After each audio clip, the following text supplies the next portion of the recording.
हमें महल का सीन दिखाया जाता है जहाँ पे गार्डन में हमारा हीरो और एर्नल वापस जा रहे थे और उनका डांस खत्म हो गया था। तो पीछे से छुप कर ग्रैंड ड्यूक उनको देख रहा था।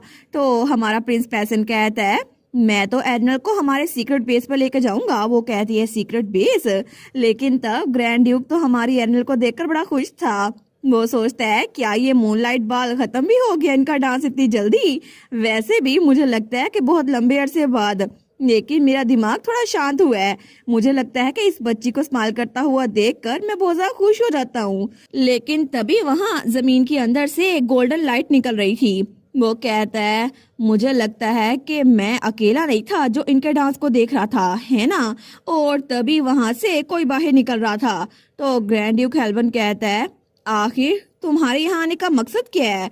और वहाँ से एक लड़की निकलती है जिसके गोल्डन बाल थे और जो कि बहुत ही जरा बड़ी थी। तो वो कहता है तुम इतनी दूर सेंचुरी से बाहर निकल आई स्पेशली इस डांस को देखने के लिए, लेकिन आखिर ऐसा क्यों। तो वो लड़की कहती है मेरे पास बहुत ज्यादा टाइम है, ये तो कभी खत्म होता ही नहीं है, और इसी वजह से मैं इन बच्चों की इनोसेंस को देखने के लिए बाहर आई थी। ये तो बड़ा मजेदार था और तुमने भी तो फाइनली अपना चेहरा दिखाई दिया, हेल्बन फैमिली के डिसेंडेंट। तो ग्रैंड ड्यूक हेल्बन कहता है ये पूरा का पूरा पैलेस तुम्हारी टेरिटरी है, तो मैं तुमसे ना भी मिलना चाहूँ फिर भी हमारे रास्ते टकराएंगे, है ना।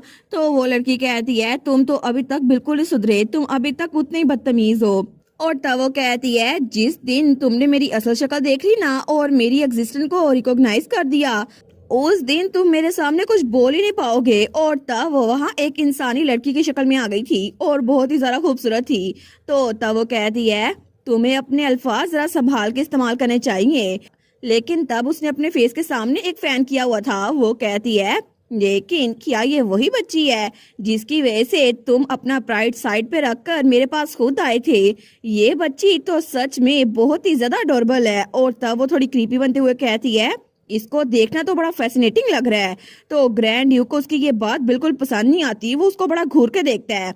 तो वो उससे कहता है उससे दूर रहो, मेरी कोई इंटेंशन नहीं है कि मैं अपनी बेटी को तुम्हारे जैसी इमोरल बीइंग से मिलवाऊं। तो वो लड़की कहती है क्या तुम सिर्फ ये नहीं कह सकते कि वो इतनी खूबसूरत है, लेकिन तुम तो अभी तक बदतमीज हो। और तब वो जमीन के अंदर जाते हुए कहती है फिर भी चलो अभी के लिए मैं इस सबको साइड पे धकेलती हूँ क्योंकि तुमने मेरी स्पेशल रिक्वेस्ट उसको पूरा किया। तो ग्रैंड ड्यूक वहां जाते हुए कहता है ये तो तुम्हारी बड़ी मेहरबानी हो गई ना, लेकिन अगर तुम्हें मुझसे इतनी नफरत है तो तुम इसको खुद ही हैंडल क्यों नहीं कर लेती। क्या ये तुम्हारे लिए पॉसिबल नहीं है। वो कहती है ये अच्छा होता अगर मैं कर पाती, लेकिन सिर्फ इंसान ही ड्रैगन की लाइफ को खत्म कर सकते हैं, तुम्हें पता है ना। और ये कितनी शर्म की बात है कि इसको मैं अपने हाथों से खत्म नहीं कर सकती। और तब वो फिर से बाहर उसके सामने आ गई थी। वो कहती है एनीवेज उन बच्चों का पेयर तो बहुत ज्यादा खूबसूरत है, ऐसा लगता है कि वो बच्चे बड़े होकर इकट्ठे रहेंगे। तो ड्यूक कहता है तुमने इनको खुद देखा है ना, तो तुम बताओ तुमको क्या लगता है। वो कहती है वेल तुम इनको देखकर समझ सकते हो है ना कि इन दोनों का रिश्ता कितना करीब है, लेकिन ये फैक्ट कि ये बच्ची अभी तक जिंदा है ये अपने आप ही एक मिराकल है, क्योंकि इतनी देर तक इस बच्ची का जिंदा रहना मुमकिन नहीं था। तो ग्रैंड ड्यूक हेल्बन वो थोड़ा परेशान हो गया था। तो वो लड़की आगे कहती है ये बच्ची ये किसी आम सी बीमारी से नहीं उलझ रही और ना ही ये कोई कर्ज है। तो ड्यूक कहता है क्या तुम इसको फिक्स नहीं कर सकती। तो वो लड़की कहती है वेल मेरे पास जितनी पावर है ना मैं अभी के लिए सिर्फ इस टाइम को डिले कर सकती हूँ, लेकिन तुम तैयार है ना क्योंकि ये बच्ची जल्दी तुम्हें छोड़ के जाने वाली है। और तब ग्रैंड ड्यूक को उसकी बात सुनकर बिल्कुल भी अच्छा नहीं लगता और तभी वो वहां से आगे बढ़ने लगता है। वो कहता है ठीक है फिर मैं चलता हूँ। तो वो लड़की कहती है अब तुम कहाँ जा रहे हो। तो वो कहता है मैं किसी ऐसे इनकॉम्पिटेंट इंसान से बात नहीं करना चाहता जो मेरी बेटी को बचा भी नहीं पाए। तो वो लड़की कहती है सच में तुम अभी तक बिल्कुल नहीं बदले। वेल अगर तुम वापस जा रहे हो तो मुझे लगता है कि ठीक है, क्योंकि जहाँ तुम जा रहे हो ना जरा संभल के जाना, क्योंकि ऐसा लगता है कि यहाँ पर मेरे जैसा ही कोई जिसके पास एब्सोल्यूट पावर है ना वो यहाँ पर घूम रहा है जिसको बाकी लोग देख नहीं सकते। तो वो कहता है क्या कुछ अनसीन। वो कहती है बिल्कुल कोई ऐसा जिसकी पावर बहुत ही ज्यादा है और उसकी डिजायर तो मुझसे भी ज्यादा डेस्परेट है, इसी वजह से तुम्हें बच के रहना होगा। लेकिन तब दूसरी तरफ हमें हमारा हीरो दिखा जाता है जिसने एरिनल का हाथ पकड़ा हुआ था। वो कहता है एरिनल प्लीज कल वापस जाने से पहले मुझसे मिलके जाना, प्रॉमिस करो ना। तो एरिनल उसके सर पे हाथ रखती है। वो सोचती है ये तो बिल्कुल पपी की तरह लग रहा है। वो कहती है ठीक है, मैं जाने से पहले तुमसे मिलके जाऊंगी। तो पीछे से बेचारा गेहम कहता है योर हाइनेस आपको अब जाना चाहिए ना, ये आपने बारहवीं बार फेयरवेल कर दिया उनको। माय लेडी आप भी रेस्ट करें ना। तो हमारा पैसन कहता है ठीक है। वो कहता है ठीक है अब मैं चलता हूँ, और उसके फोरहेड पे किस करता है। कितने क्यूट है ये दोनों। तो तब वो जाते हुए कहता है स्वीट ड्रीम्स। तो हमारी हीरोइन अपने फोरहेड को हाथ लगाती है। वो बेचारी तो शौक हो गई थी, लेकिन गेहम कहता है योर हाइनेस हम इससे ज्यादा देर नहीं कर सकते, जल्दी चले ना मेरे साथ। तो पैसन भागता हुआ जा रहा था। वो कहता है ठीक है मैंने कहा ना आप चलते हैं। और पीछे हमारी एरिनल मेड के साथ खड़ी थी। वो सोचती है अभी मैं इस बारे में सोच रही हूँ तो ये तो बहुत ही ज्यादा अजीब था, मुझे लगता है मैंने चीजें मैसअप कर दी हैं। और वो बेचारी तो अपनी फैमिली के बाहर कभी किसी से मिली नहीं थी। वो सोचती है क्या ये सच में ठीक रहेगा, मैंने पैसन से मिलकर मिसअंडरस्टैंडिंग को क्लियर कर दिया है, लेकिन अब तो पूरी की पूरी स्टोरी कॉम्प्लिकेटेड हो गई है। मुझे पता चल गया है कि मैं पैसन को पसंद करती हूँ, ये अच्छी बात है। लेकिन वो ब्लश करते हुए सोचती है पैसन भी मुझे पसंद करता है, कहानी का मेन लीड। तो तभी वहां पे जो मेड खड़ी हुई थी ना, वो कहती है ओ माय लेडी आप तो बड़ी प्यारी हैं। लेकिन तब उससे कहती है क्या हम लोग कमरे में चलें। तो हमारी कहती है ठीक है। लेकिन तभी वहां पर एक और लड़की आई थी, एक छोटी बच्ची। वो कहती है मिस एरिनल। तो हमारी एरिनल वहां पर देखती है। वो कहती है क्या, और वो थी लेज़ली, वही बच्ची जिसने पिछली बार हमारी हीरोइन का मजाक उड़ाने की कोशिश की थी। तो लेज़ली कहती है देखा आप यहाँ पर थी, मुझे अब मिल गई। तो हमारी कहती है लेज़ली तो मुझे ढूंढ रही थी।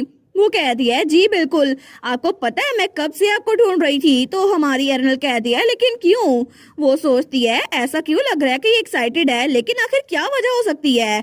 ऐसा लगता है कि जैसे कुछ बड़ा मजेदार हुआ था। लेकिन तभी लेज़ली के हाथ में एक रेड कलर का स्टोन था। तो वो उसको लेके हमारी हीरोइन की तरफ भाड़ी थी, और तभी वो उसे हमारी हीरोइन की तरफ करती है। लेकिन तब उसके हाथ में जो स्टोन था ना, वो थोड़ा थोड़ा करके टूट रहा था। और तभी हमारी हीरोइन को कुछ झटका महसूस होता है। वो सोचती है एक मिनट, ये फीलिंग तो डेफिनेटली मैंने पहले महसूस की थी उस मेंशन में। और तभी लेज़ली वो स्माइल करती है बड़ी क्रीपी सी। और तभी उसी वक्त ऊपर जो झूमर था वो बहुत ज्यादा हिल रहा था। तो मेड हमारी एरिनल को पकड़ती है। वो कहती है माय लेडी प्लीज यहाँ पर रहे, मुझे लगता है कि यहाँ पे अर्थक्वेक आ रहा है। तो हमारी सोचती है हो क्या रहा है यहाँ पर। लेकिन तब उस हालवे के दूसरी तरफ वहां पे भी सब लोग चिल्ला रहे थे। वो कहते हैं ये हो क्या रहा है, ये तो ऐसा लगता है भूकंप आ रहा है। तो वहां पे एक लड़की कहती है मुझे डर लग रहा है, आखिर लाइट्स अचानक से बुझ कैसे गई, मुझे कुछ नजर नहीं आ रहा। तो बाकी उनमें से कोई कहता है रेचल तुम कहाँ पर हो। तो कोई और कहता है प्लीज सब लोग काम डाउन हो जाओ। लेकिन थोड़ी देर बाद लाइट वापस आ गई थी। वो कहता है फाइनली ये वापस तो आ गई। लेकिन दूसरा तो रोने वाला हो गया था। वो कहता है मैं तो डर गया था। लेकिन तब वो लोग कहते हैं क्या यहाँ पर कोई सरप्राइज इवेंट तो नहीं हो रहा। लेकिन जैसे वो आदमी सामने देखते हैं ना, वो बिल्कुल शॉक हो गया था, क्योंकि उन दोनों के अलावा पार्टी में बाकी सारे के सारे लोग वो गायब हो चुके थे। तो वो कहता है आखिर वो सब लोग कहाँ पर गए। लेकिन दूसरी तरफ हमारी एरिनल वो भी उस मेड से दूर एक और जगह पे पहुंची थी, और वो गहरे गहरे सांस ले रही थी। वो सोचती है क्या ये जगह, आखिर ये जगह है कौन सी। और वो फिर से एक बार किसी और रिफ्ट में फंस चुकी थी, और इस बार उसको पता नहीं था ये जगह कौन सी है। वो सोचती है क्या फिर से मैंने डायमेंशन में ट्रेवल कर लिया है, लेकिन अब यहाँ मुझे बचाने के लिए कौन आएगा। और इसी के साथ ये वाला पार्ट यहीं पर ख़त्म। तो आप लोग बताइएगा आप लोग को ये पार्ट कैसा लगा, और वीडियो को लाइक और चैनल को सब्सक्राइब लाजमी कीजिएगा। बाकी वीडियोस का लिंक भी स्क्रीन पर नज़र आ रहा होगा, तो काइंडली उनको भी चेकआउट कर ले। और thank you so much for watching my videos. Stay safe, bye bye.